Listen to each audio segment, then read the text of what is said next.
ഇന്ന് നമ്മളൊരു cooking video ആണ് കേട്ടോ. കൂണ് വെച്ചിട്ട് ഒരു തോരൻ ഉണ്ടാക്കിയാലോ. തോരൻ ഉപ്പേരി എന്നൊക്കെ പറയും. അമ്മയുടെ സ്പെഷ്യൽ തോരനാണ് കേട്ടോ, അതുകൊണ്ട് തന്നെ അമ്മയാണ് ഉണ്ടാക്കുന്നത്. ആദ്യം തന്നെ നമുക്കത് നന്നായി തോലൊക്കെ കളഞ്ഞ് ക്ലീൻ ആക്കിയിട്ട് വെള്ളത്തിലിട്ട് വെക്കാം. കുറച്ച് മഞ്ഞപ്പൊടി വെള്ളത്തിലാണ് ഇട്ട് വെക്കേണ്ടത്. ഇനി നമുക്ക് ഇതിലേക്ക് ആഡ് ആക്കാനുള്ള സാധനങ്ങൾ എന്തൊക്കെയാണെന്ന് നോക്കാം. ഉള്ളി തോന എടുത്തോട്ടോ, അതാണ് ടേസ്റ്റ്. ഞാനിവിടെ 5 ഉള്ളിയാണ് കേട്ടോ എടുത്തത്. അതുപോലെ തക്കാളിയും പച്ചമുളകും എടുത്തിട്ടുണ്ട്. ഉള്ളി ചെറുതായി കുനുകുനാന്ന് അരിഞ്ഞെടുക്കാം കേട്ടോ, സ്ക്വയർ ടൈപ്പില്. ഇനി നമുക്ക് കുക്കിങ്ങിലേക്ക് പോകാം. ആദ്യം തന്നെ ഒരു പാനിലേക്ക് ഇച്ചിരി ഓയിൽ ഒഴിച്ചിട്ട് അത് കടുകങ്ങ് പൊട്ടിച്ചെടുക്കാം. അതിലേക്ക് നമ്മൾ നേരത്തെ അരിഞ്ഞു വെച്ച ഉള്ളിയും അതുപോലെ പച്ചമുളകും കൂടി ഇട്ട് കൊടുക്കുക. അതിനു മുമ്പ് കറിവേപ്പില ഇടാൻ മറക്കല്ലേ കേട്ടോ.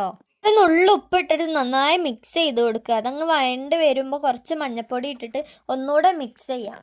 നന്നായി ഉള്ളി വാടി വരുമ്പോൾ അതിലേക്ക് കൂണ് ഇട്ട് കൊടുക്കുക കേട്ടോ. നമ്മൾ നേരത്തെ നന്നാക്കി വെച്ച ഉപ്പ് പോരാന്ന് തോന്നിയപ്പോൾ അമ്മ ഇച്ചിരിയും കൂടി ഉപ്പിട്ട് കൊടുത്തിട്ടുണ്ട് കേട്ടോ. അതിൻ്റെ ഇടയ്ക്ക് കുറച്ച് പെപ്പറും കൂടി ആഡ് ചെയ്തിട്ടുണ്ട്. ഇനി ഇത് ലോ ഫ്ലെയിമിൽ ഇട്ടിട്ട് ഒരു 5 മിനിറ്റ് അടച്ചു വെക്കാം. കൂണൊക്കെ വെന്ത് കിട്ടണ്ടേ.